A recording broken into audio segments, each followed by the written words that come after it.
মাতা ত্রিপুরেশ্বরী মন্দিরে পুজো দিয়ে আগরতলায় ফেরার পথে ভয়ঙ্কর সড়ক দুর্ঘটনার মুখে পড়ল একটি পরিবার।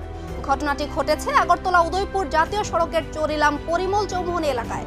জানা গেছে গাড়িতে একই পরিবারের 3 সদস্য ছিলেন। দুর্ঘটনায় গাড়িটি ক্ষতিগ্রস্ত হলেও আশ্চর্যজনকভাবে প্রাণে বেঁচে যান সকলেই। ঘটনার খবর ছড়িয়ে পড়তেই এলাকায় চাঞ্চল্যের সৃষ্টি হয়। স্থানীয়রা দ্রুত ঘটনাস্থলে ছুটে এসে উদ্ধার কাজে সহায়তা করেন। এই ঘটনার পর অনেকেই মনে করছেন মাতা বাড়িতে পুজো দিয়ে ফেরার পথে জাগ্রত মাতা ত্রিপুরা সুন্দরীর আশীর্বাদেই বড় বিপদ থেকে রক্ষা পেয়েছে পরিবারটি। দুর্ঘটনার পর এলাকা জুড়ে ব্যাপক চাঞ্চল্যের সৃষ্টি হয়।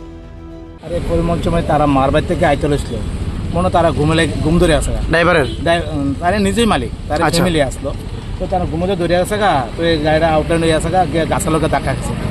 আমরা লোক ফায়ার সার্ভিস ফোন করছিলাম। কোন fire service? Bishramganj fire service. তারা খুব তাড়াতাড়ি আইছে।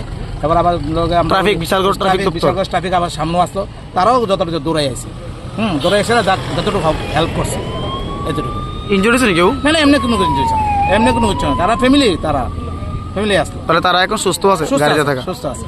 তাহলে তারা কি মাতার বাড়ি থেকে মানে বাড়ির উদ্দেশ্যে পুজো দেওয়ার ফেরার পথে মাতা বাড়ি পূজা দেওয়া বাড়ির পুরানা দিছিল। কোন জায়গা দিছে ঘটনাটা? পরিমল চৌমুহনী ব্রিজের বিশ্রামগঞ্জ ধরে এটা জায়গাটা। কি গাড়ি তারা?